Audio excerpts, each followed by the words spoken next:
Hello and welcome back to The Promised Land, a show all about Manchester United and part of the 90 Min podcast network. I'm Scott Saunders, joined as ever by Rob Blanchette.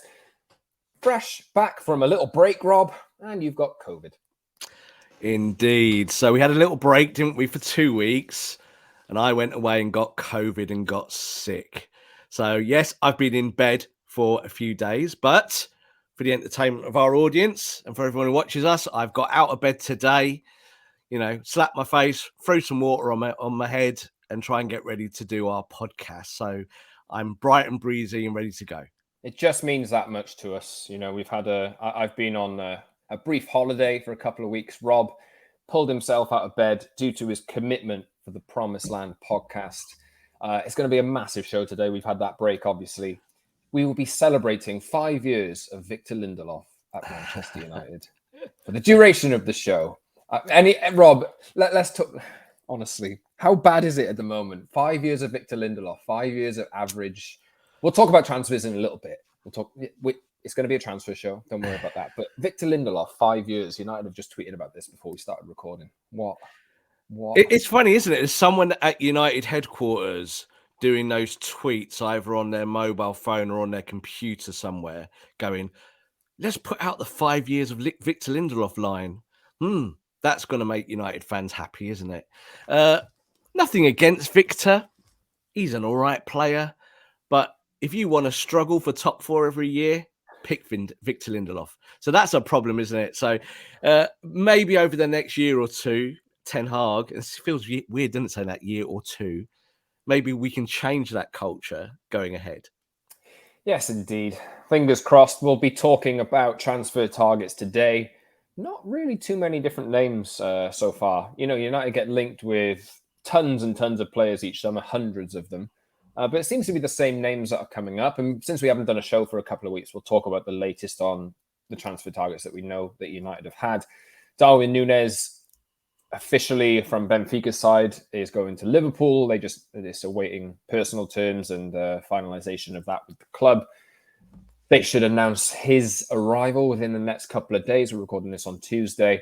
So United have missed out on him, but there is interest in Antony, as we reported on 90min.com several months ago.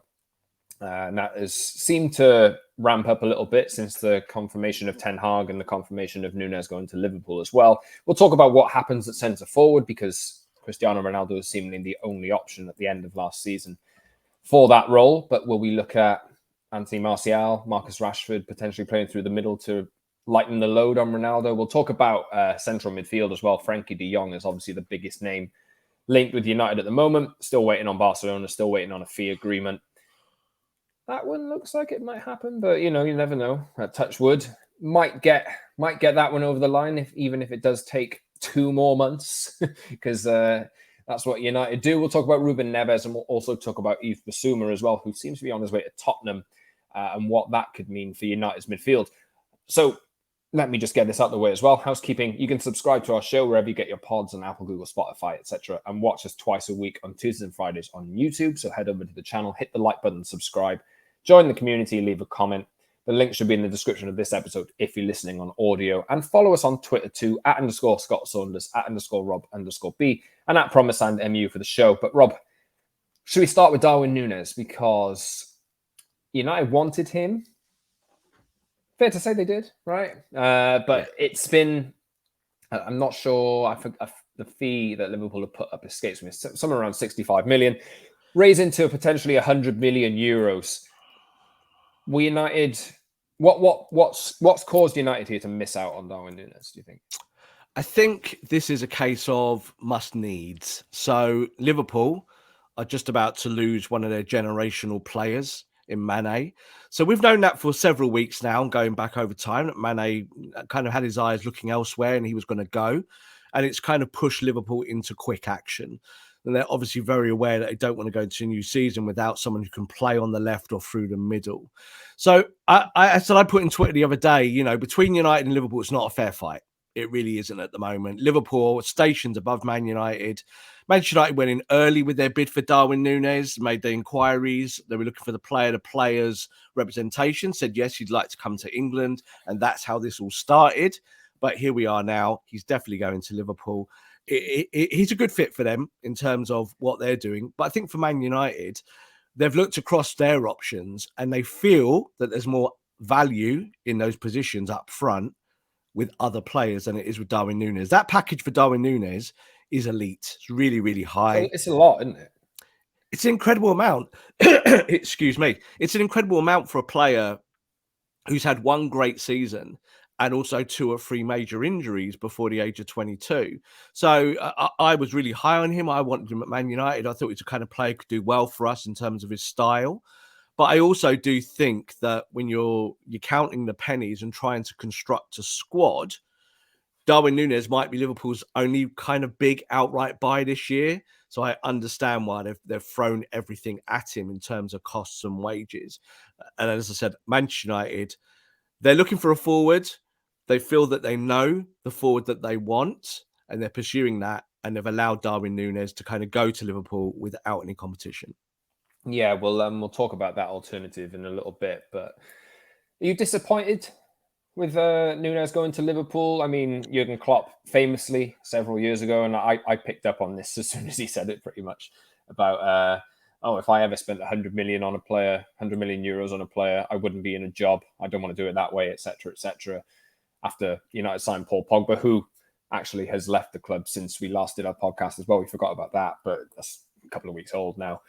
Maybe we'll talk about that in a future show. But yeah, are you disappointed that Nunes is going to Liverpool? Do you think he'll do well there? I'm rarely disappointed when United miss out on players because there are so many players out there.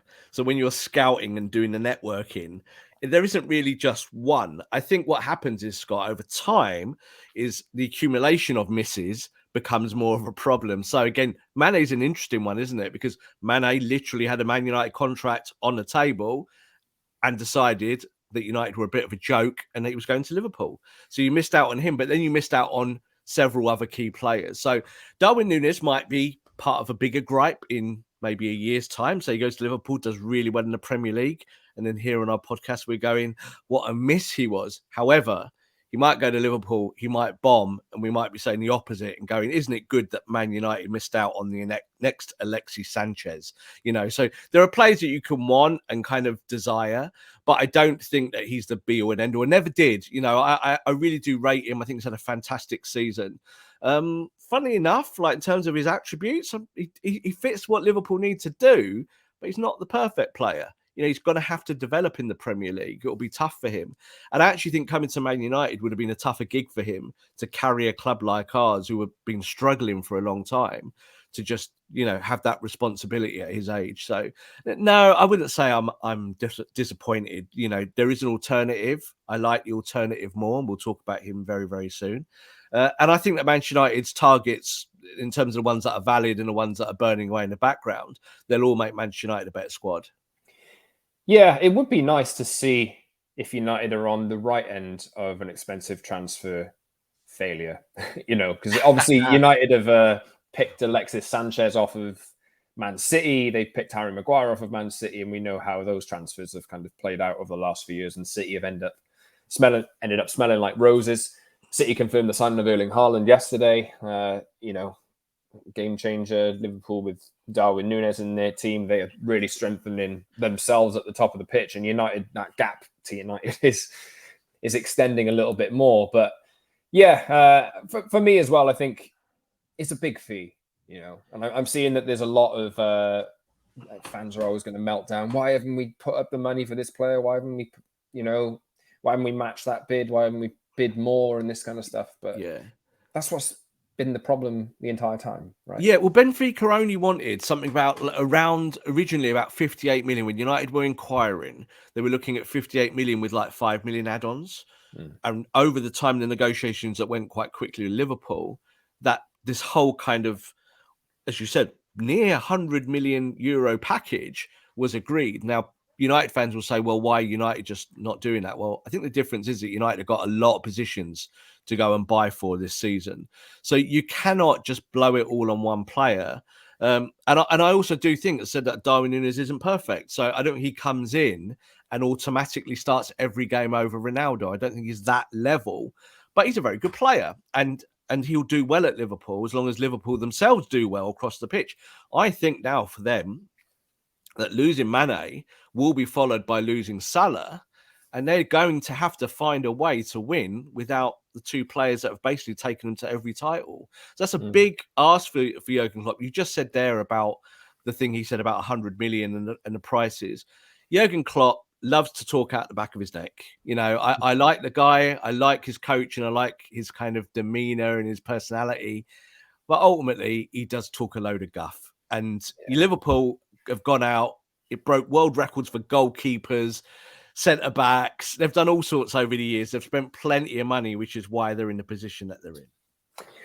Yes, indeed. I do think Nunes will end up being a hit at Liverpool. That, well, you know, they've had a few misses, haven't they, over the last few years? I think Naby Keita hasn't really gone to plan. Rumours that they could sell him at some point. But generally, Jurgen Klopp does manage to get the most out of the players that he signs. He does, but again, I think when you're looking at grade of players, so like you just said there with, you know, Haaland at City, we all know why they've spent that money on Haaland. You know, there's no kind of doubt there. The metrics are there. The player himself, it's 100%, isn't it? This is still a little bit of a gamble from Liverpool. Next year, Liverpool are looking at going forward with Jota, who's a very good player, Luis Diaz, who's done well at the start of there, Darwin Nunez, and Salah, but with Salah with 1 foot out the door. Now, I think that's hard to manage. That's a tough situation.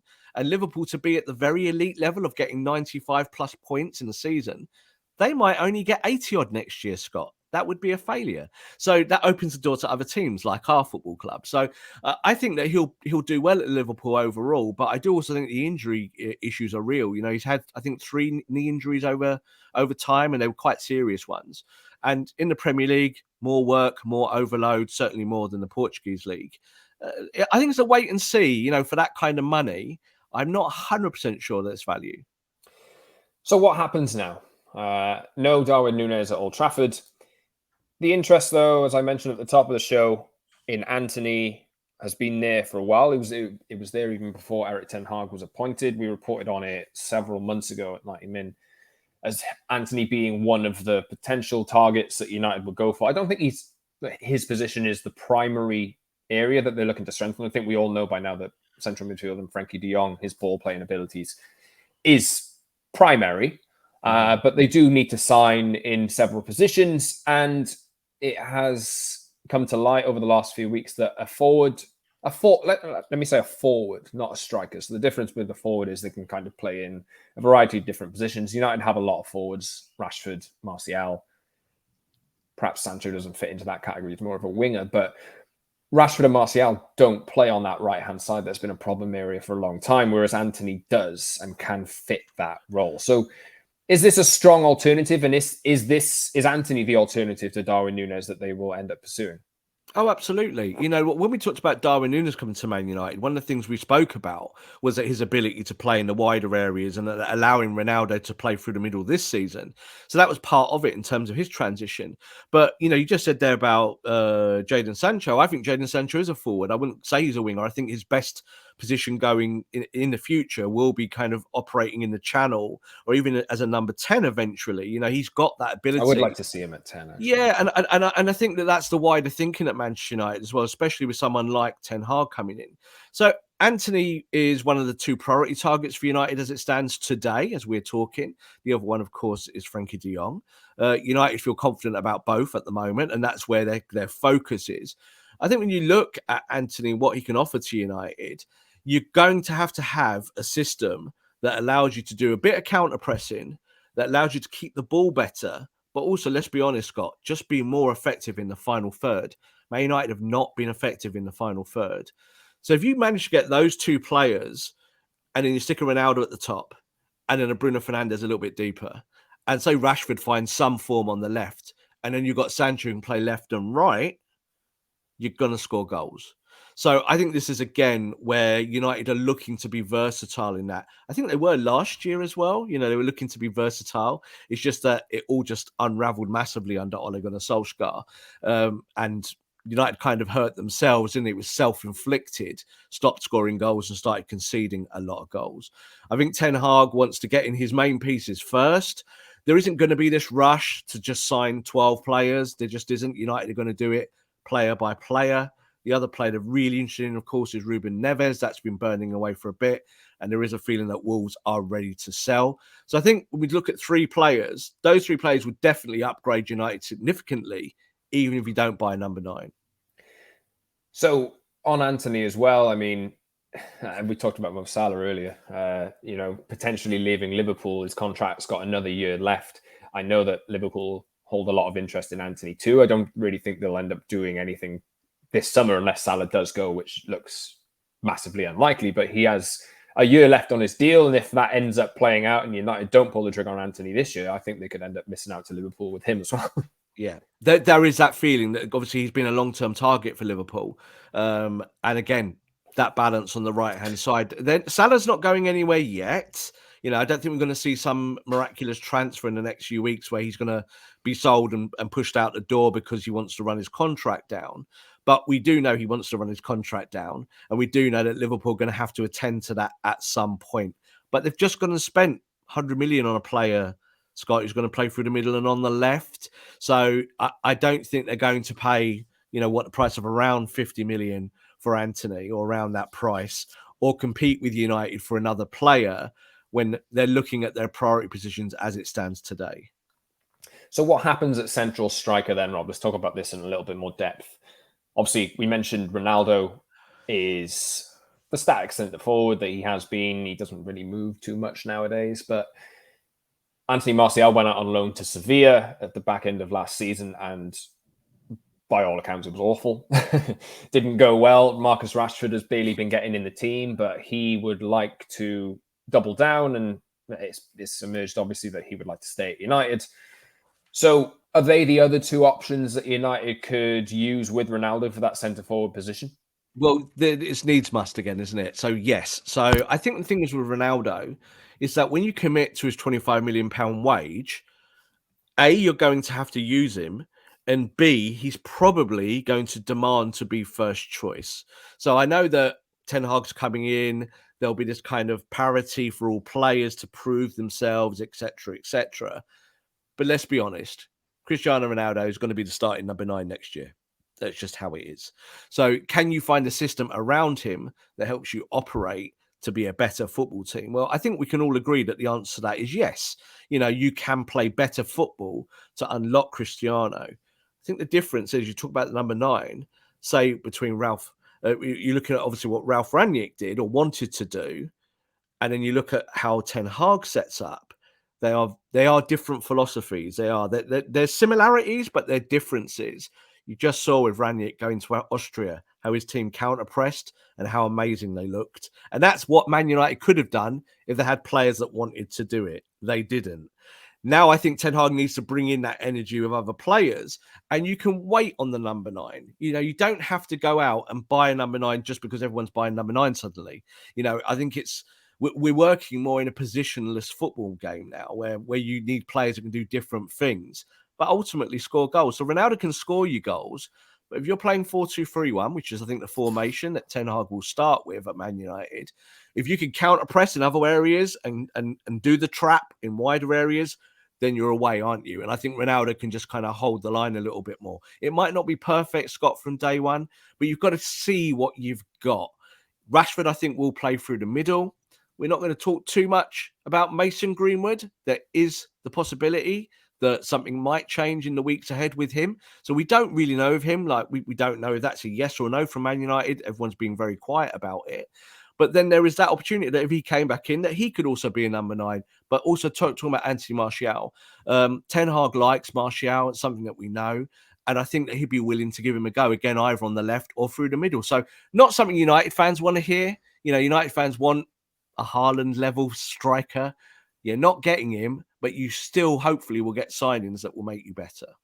It is worth remembering, mind, that I know that Martial's mid-20s now, and last season didn't go to plan at all, but he has done it down the middle before. And I think that a lot of United fans just a couple of years ago would have stood by him as the option for 9.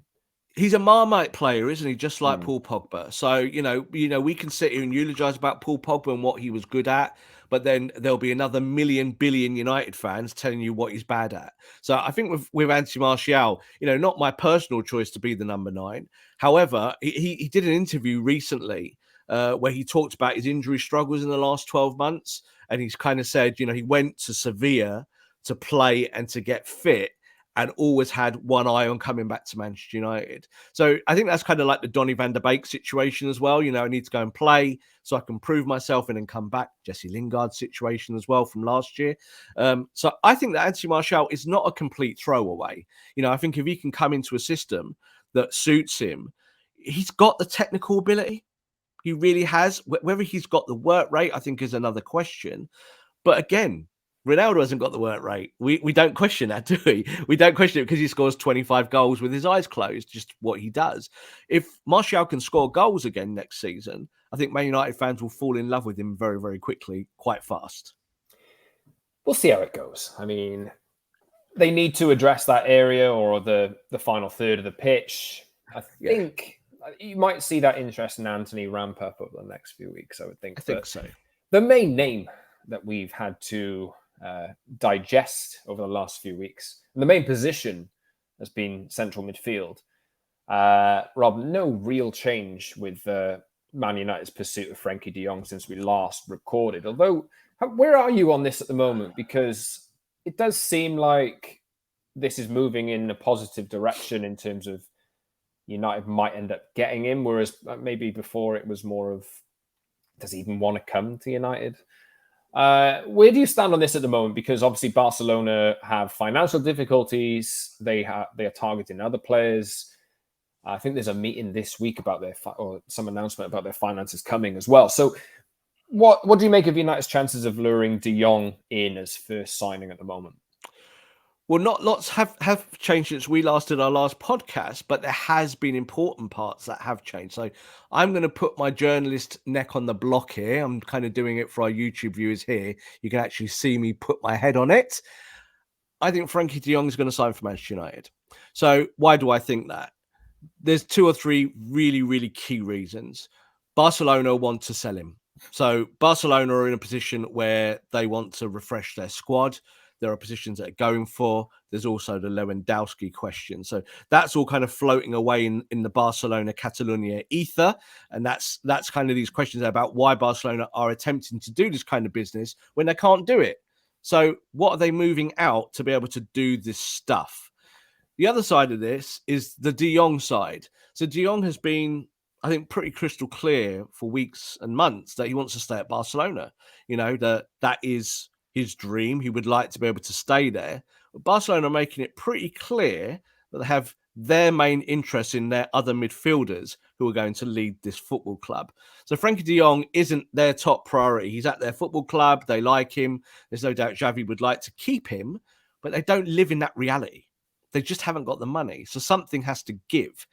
So the latest really in the last week, and this is kind of in terms of communications and bits that we do know, is that Frenkie de Jong will move to Manchester United if a deal is agreed, and he's happy with that.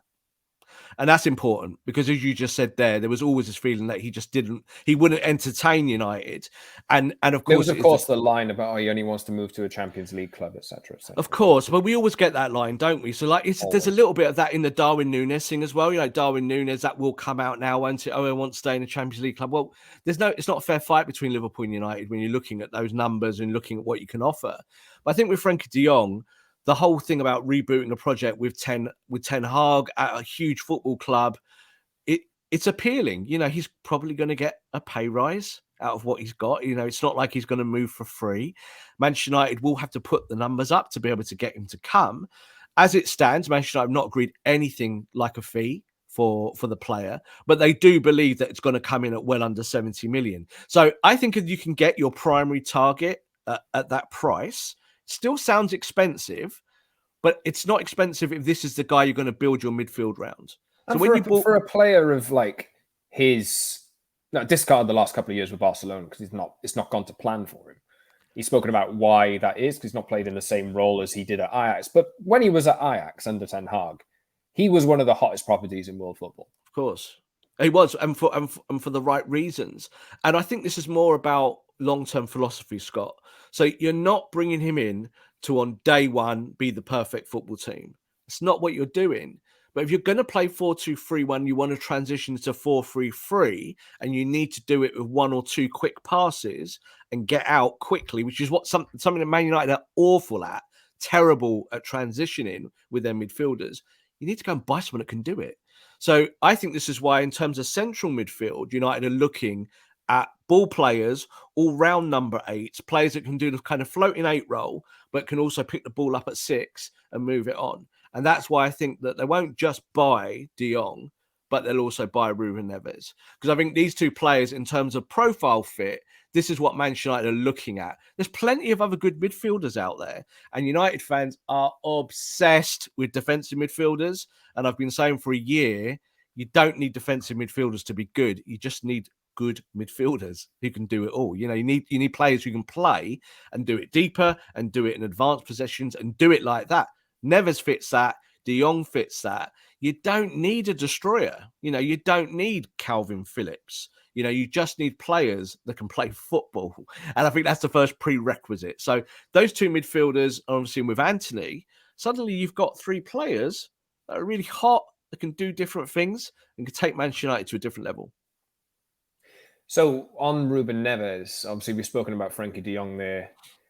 You think that this is a potential goer? I mean, I would point out that Paul Pogba's going to sign for Juventus by the looks of things. Yeah. Nemanja Matic has arrived in Rome to sign for Jose Mourinho for the 12th time in his career.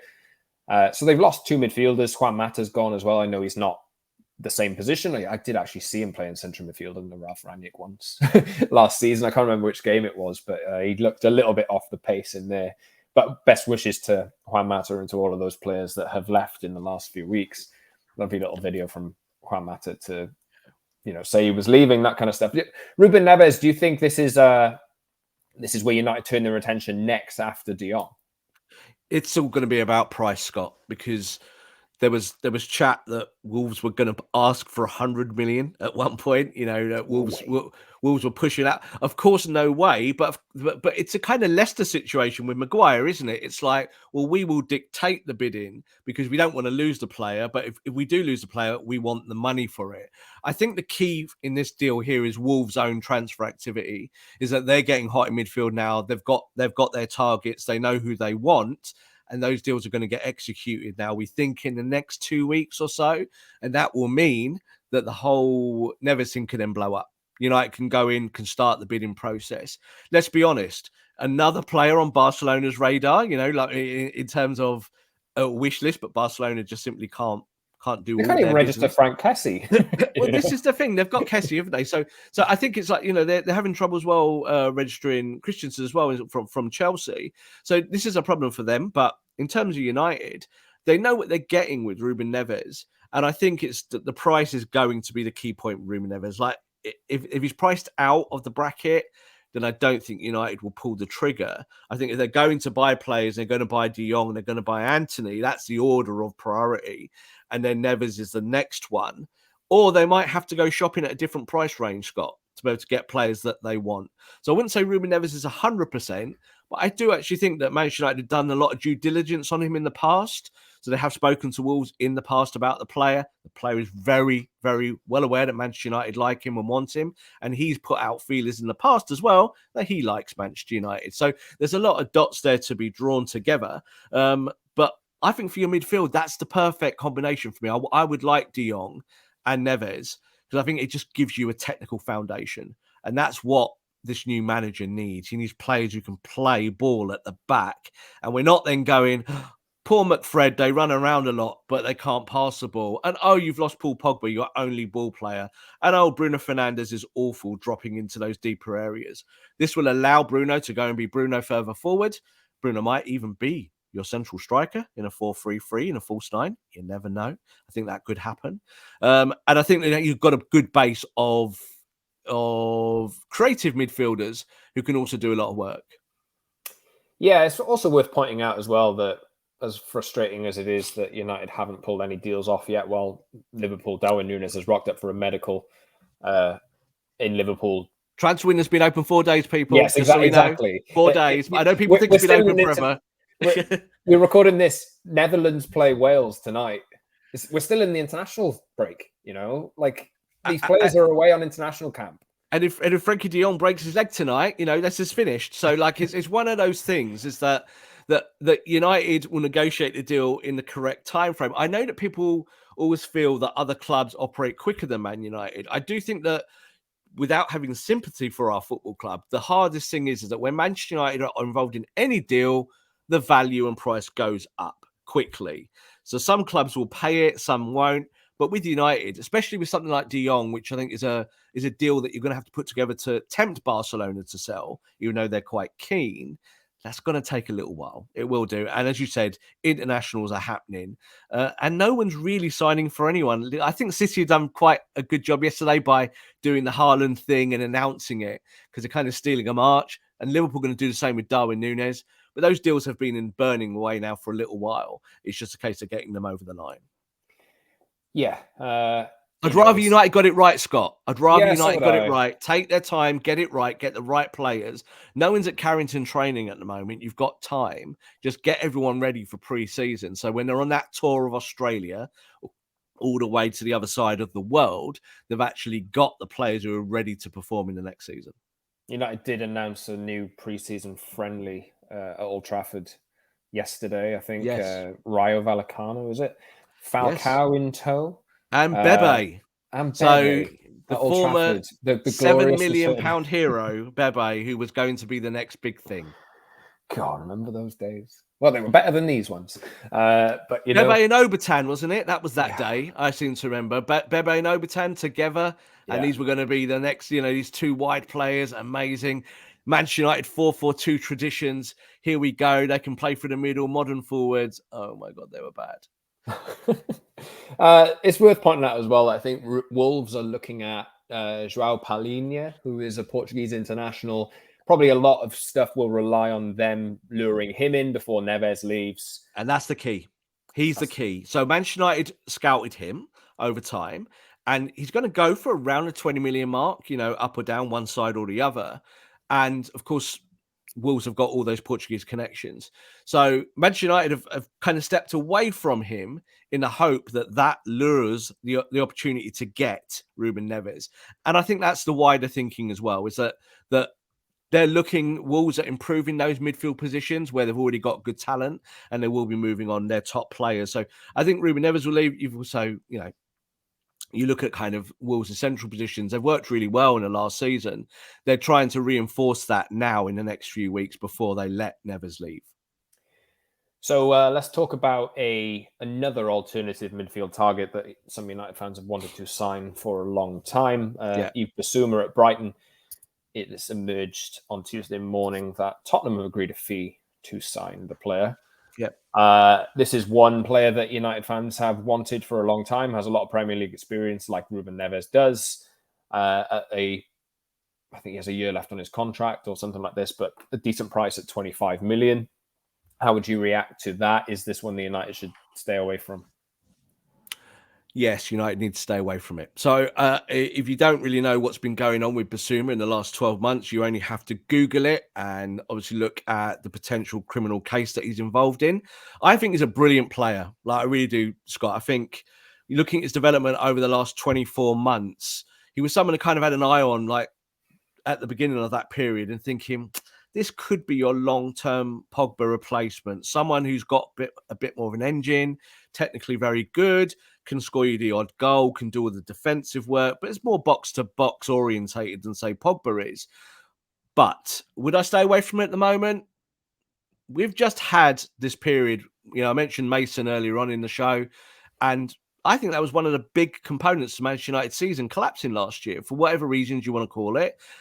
Having a player who's worth £100 million to you just be taken out your team was the right decision from Manchester United, but a tough call, a tough sell to be able to keep your squad together and to keep winning. I don't want to go through that again. So I think if Spurs are willing to do that, potentially 25 million is a really, really good price. He could be a player that really blows up next year. Like if he does well at Spurs, he's going to be, I think, a 50 to 100 million pound central midfielder, incredibly talented player. But no, I don't think that he should be on Manchester United's watch list as it stands. What do you make of, I know we spoke about Liverpool a little bit so far in this episode, but Spurs business so far, Fraser Forster, Jed Spence possibly on the way, Ivan Perisic on a free. I think that's a great signing, Ivan Perisic, actually, just for a Conte team. I'm not sure how you feel about that. But Spurs are moving quickly and seem to be targeting the areas of weakness that we know they have. Obviously, they've been linked with Pau Torres as well. They would need a new left centre-back. Targeted Bastoni, Pau Torres. I think the Bastoni thing isn't happening. But Spurs are looking to solidify that Champions League spot, aren't they? Yeah, Does that make it harder for United next season? In a way it does, but I think Conte's done what Conte does. So he came to the football club to get them top four. He got them top four. He kind of proved he can have success with an imperfect squad. And now he's going to stamp his feet until he gets the players he wants or he's gone. And that's that's the message that's gone to Daniel Levy. And Daniel Levy now needs to either do it or just allow this generational coach to leave his football club after he's done so well. So you just said there, I think a couple of players. I think Pau Torres is still very much in the mix for them. Pau Torres has a release clause. His preference, I think, is Manchester United, though Manchester United have got other preferences as it stands in other positions. So that's why that's slowed down. I think all of those teams in that top four conversation, Scott, are a problem for United. I think Arsenal are. I don't look at who they're signing now. I look at what the squad is today. And if you add one or two or three or four, then obviously you can get better and get the chemistry right and win more football matches. But Spurs, I think it's still there. Like they got top four last year, but there was a big period, wasn't there, where they weren't very good. Like they really weren't very good. And I do think the Harry Kane question, a bit like the Salah question for Liverpool, is going to start cropping up again. Because will Harry Kane really be there long term and be that central piece for you to be able to go and, be a proper top four team and get back in the Champions League? I still think that's a big question out there. I've said it to you before and I'll say it again. Harry Kane to Newcastle might well be a thing one day. So let's just wait and see on that. And that would hurt Spurs massively, wouldn't it? If they lost a player of Kane's ability, it would be almost impossible to replace him in the short term.